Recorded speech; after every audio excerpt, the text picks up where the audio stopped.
So this week's episode of My Hero Academia shows the results for the test, and personally, to no surprise, Bakugo as well as Todoroki did not pass, but pretty much everyone else did, or at least it appears that everyone else in at least Class 1A did end up passing. But what's interesting is, even if you did fail here, in 3 months there's a chance to redeem yourself. And what they did really well here is the fact that they have a chance to redeem themselves, but it doesn't feel like a cop-out, like everyone gets a kind of consolation prize, everyone gets to be a hero. No, it's everyone who was in this test. The reason we didn't knock you out of the test after you more or less lost enough points to fail, you went below 50 points, you showed enough promise that you're actually good enough to be a hero. It's just you have some faults that need to be worked out. If you work those faults out, you might even be better heroes than the people who currently passed today. What's really good about that is how most of the people who probably failed deserve to be heroes. It's just they have something that they need to overcome right now because they're just not skilled enough at this moment to be a professional hero. But given 3 months, they easily could if they fix what they did wrong and they thoroughly break down what they could have done wrong.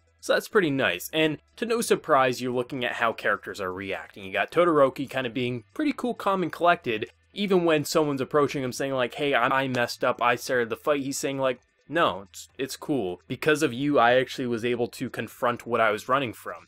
Now, some people may want to say Todoroki did nothing wrong, he was just fighting someone who was trying to start a fight, but at the end of the day, he wasn't ready to be a hero. He needs to confront the fact that he is his father's son, and that's something he has to overcome, and because of that, he'll be able to grow as a person and become a much stronger hero because of this failure. And then when you have Bakugo, of course, he's very angry. That is who Bakugo is. But what's most interesting with Bakugo is how his anger isn't all that's there. He's been for a while now realizing that, hey, Deku probably has a deeper connection to All Might than most people realize, and he finally confronts him about it like, hey, let's talk about your quirk, and says, like, he breaks it down like he did to All Might, but now Deku can't run away, more or less. And what I like here is how, even though they're gonna fight next episode, it doesn't feel like a pointless fight out of anger. It's more like he has so many emotions right now that the kid that I used to look at as nothing, who used to idolize All Might with me, now seemingly has surpassed me. He got the license I didn't get. He has seemingly the power from the person that we worship. Like, we need to have a fist fight right now so I can, with my eyes open, see, is this actually All Might's power? Because the last time they fought, he didn't really view him as All Might's successor, but now he's starting to, and I think that's why he wants to fight him, just so he can,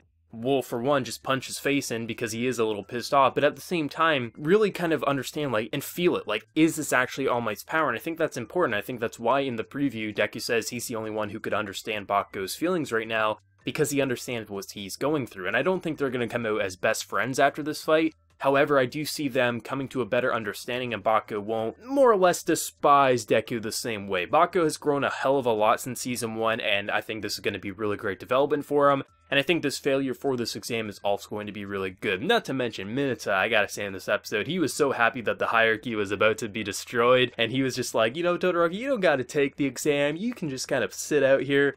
That guy, like, that's like the best use for his character in my opinion, is just when you're not expecting him, bring Mineta back up and have him drop a very funny line. That's always hilarious. But one thing I was not expecting in this episode was actually have All Might confront his kind of lifelong rival there and pretty much just have such a very tense conversation. You got All Might in his shriveled up form, not in his big muscular form. You got his lifelong rival just tied up to a chair. If he thinks the wrong thing, if he makes the wrong move, he's probably going to get blown to pieces. And just the overall conversation of what's going on, I thought was so damn good. Like, they're both kind of like having a kind of contest of like, which prodigy is going to surpass the other first? Like, is my prodigy already going to destroy the world? What's going to happen to the world? You know, everyone's kind of looking at what's going to happen, who can become the next All Might. The people are rising to the top, who's going to overthrow all this chaos here? And then you have All Might being like, I'm not going to give up, no matter how many times we have to crush it, your dream will not come to fruition. It was just such a tense conversation, and I love how it's a coin toss which one of them could succeed, even though one of them no longer has their ability, and one of them is chained to a chair and can't move for the rest of his life, hopefully. You don't know which one of their plans will come to fruition, because at this moment, any one of theirs could, especially now that Deku's blood is in the hand of the League of Villains. There's a lot of things that could happen, so right now it's like, which direction is it going to go in? how far is the League of Villains gonna get? How strong is Deku gonna become before he has to face Shigaraki? Like, there's so much that's going on here, and I can't wait to see where that's gonna go. But overall, just how they handled this exam, I think, was actually really well done. Based on everything that I've heard, I think the anime definitely fleshed it out a lot better than the manga did, giving much more time for certain characters to flourish, show how they pass their individual tests there.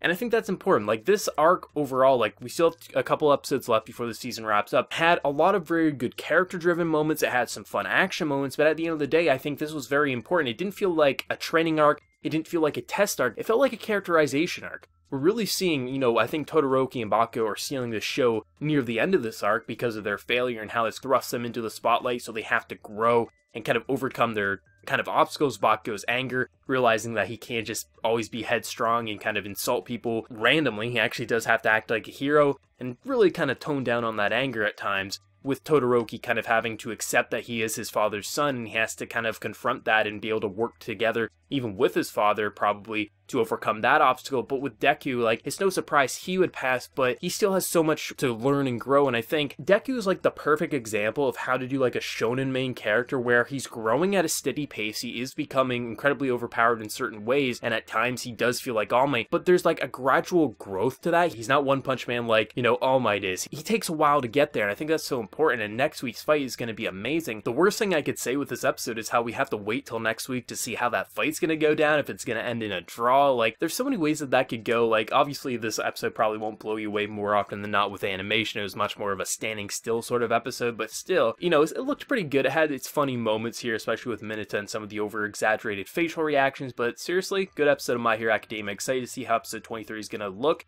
Let me know what you're feeling down in that comment section below. If you enjoyed the video, remember to leave a like, and if you're new, also be sure to subscribe. So until next time, everyone, please take care and have a good one.